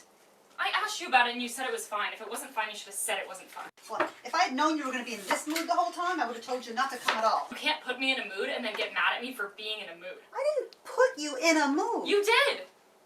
You asked me about school and I was honest with you, and then it turned into a lecture about feeding my family. I just want you to be realistic. Your cousin Dylan, he dropped out of school to do his photography thing. And then he attempted suicide. Is that what you want? Do you want to attempt suicide? He didn't attempt suicide, he threatened suicide. You were realistic to an absolutely insane extent. What are you talking about? What do you mean, what am I talking about? You just freaked out on me for buying a $1 lottery ticket. Well, it's a waste of money. Not everything you don't need is a waste of money. Okay, that is literally the definition of wasting money. Oh my God, I don't get it. I don't get you. You know what? I don't care if you get me, Andy. I'm your mom. I'm not your friend. You don't have friends.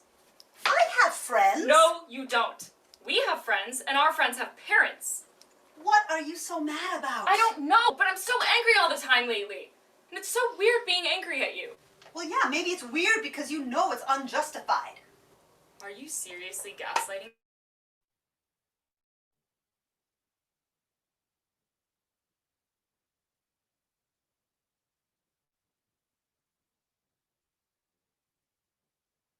These math classes that I hate because I thought it was normal that I hated them.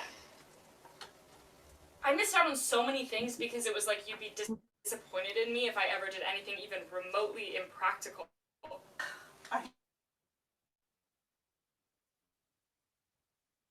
you kidding me right now? I don't do things I want because I'm always doing stuff for you guys. And if you regret doing math, well, I'm sorry, don't blame me for choices you made. God, do you have any idea what we have sacrificed for you? Do you think I like working all the time? I have 3 jobs. Why? Because it's fun?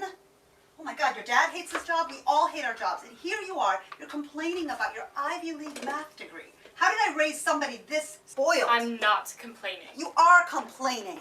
And you have absolutely no right to complain. You're talking about missing out on things? Why don't you go talk to your siblings about all they missed out on? Because all the money always went to you. Everything in this family has been just revolving around you, and you want to sit here now and act like a big... I never asked you to do anything for me. None of us ever asked you to be like this. Like what? Like, I don't know, like fucking Cinderella. You drive yourself crazy being a mom, you're not even a person. Do you know how guilty I feel being your kid? Why do you think I majored in math? Who the fuck majors in math? I'm not fucking spoiled. All I ever do is think about everything I owe you. But it's pointless because you refuse to do anything for yourself. No, you think you know everything, Andy. No, you know what I think? I think you put us all first and you tell yourself that you can't do anything for yourself because we don't have the money, and I think it's all one big fucking excuse. I think you're scared to change anything about your life, to go to school or anything, because that would mean admitting to yourself that your life didn't turn out the way you wanted it to. I think you're ashamed, and I think you're too much of a coward to face it.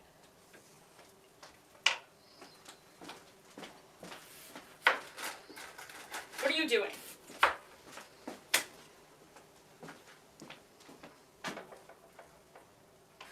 You think I don't know that you put money in my purse every time you come home? You think I don't know about shame? That's not...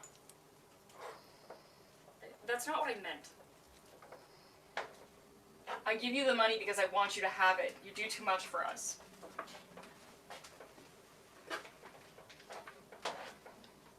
Please take it. I don't want your money. I want you to have it. Just drop it. Please. I said drop it. God damn it, Mom, just take the fucking money!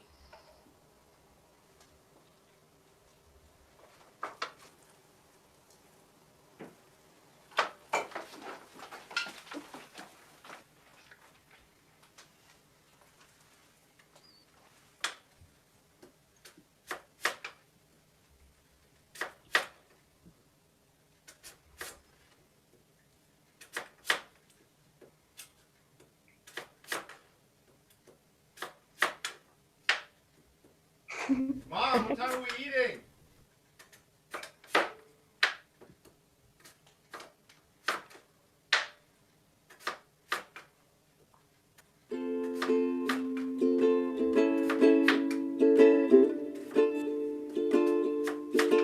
I don't know when to stop sharing.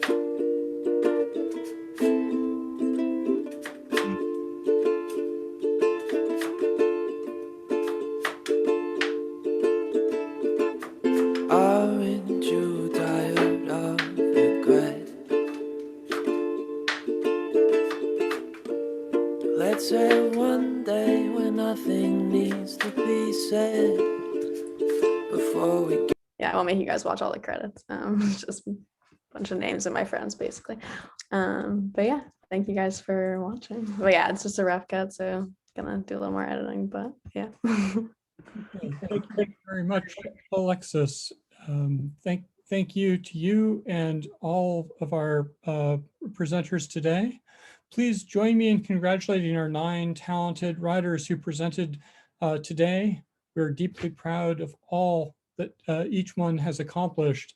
We look forward to all that each will be doing in the coming days and indeed the coming years. And my deepest thanks to all of you for joining us today. We will wind up